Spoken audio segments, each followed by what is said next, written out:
رسول کریم صلی اللہ تعالیٰ علیہ وسلم نے اپنی تشریف آوری کے جو مقاصد خود بیان کیے۔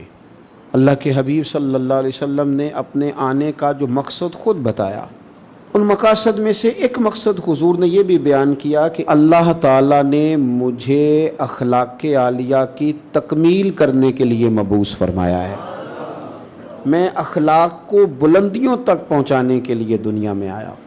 نبی پاک صلی اللہ تعالیٰ علیہ وسلم نے ہمیں وہ والے اخلاق عطا کیے ہیں کہ اس سے زیادہ بہترین بات دوبارہ زمانے میں ہو سکتی نہیں۔ اور نبی کریم علیہ السلام خود ارشاد فرماتے ہیں، حضور فرماتے ہیں کمزور رائے والے نہ بنو کہ تم یہ کہتے پھرو کہ کوئی ہمارے ساتھ نیکی کرے گا تو پھر ہم نیکی کریں گے۔ کمزور رائے والے نہ بنو، بلکہ فرمایا کوئی نیکی کرے یا نہ کرے تم نے نیکی ہی کرنی ہے، تم نے بھلائی ہی کرنی ہے، خیر کا رویہ ہی اختیار کرنا ہے۔ اخلاقی قدریں قوموں کی جب اونچی ہو جاتی ہیں، اور ایک بات اور بھی اپنے ذہن میں رکھیں کہ خلق کہتے ہیں ظاہری صورت کو، خلق کہتے ہیں باطنی اوصاف کو۔ اس لیے میں اکثر کہتا ہوں کہ صرف میٹھا بولنا ہی اخلاق نہیں، سچ بولنا اخلاق ہے،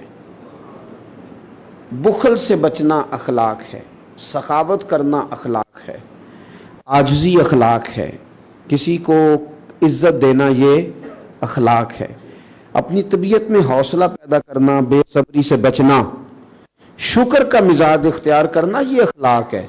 میٹھا تو لوگ اپنے مطلب کے لیے بھی بولتے ہیں، میٹھا تو لوگ کام نکلوانے کے لیے بھی بولتے ہیں، میٹھا تو لوگ بندوں کو راضی کرنے کے لیے بھی بولتے ہیں، لیکن یہ جو بندہ زبان کے ساتھ لوگوں کو قائل کرتا ہے یہ لمبا نہیں چلتا۔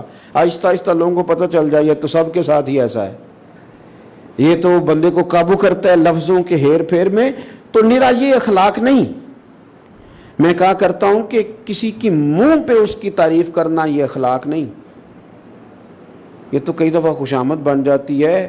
کوئی کسی کے بارے میں غلط لفظ کہہ رہا ہو اور اس کی پیٹھ کے پیچھے کہنا نہیں تو غلط کہہ رہا ہے، تجھے پتہ ہی نہیں، یہ بات تو درست نہیں کر رہا، اصل بات اس طرح ہے۔ یہ اعلیٰ اخلاق والے ہونے کی علامت ہے، کسی کو غیبت سے بچایا بھی جائے اور خود بچا بھی جائے۔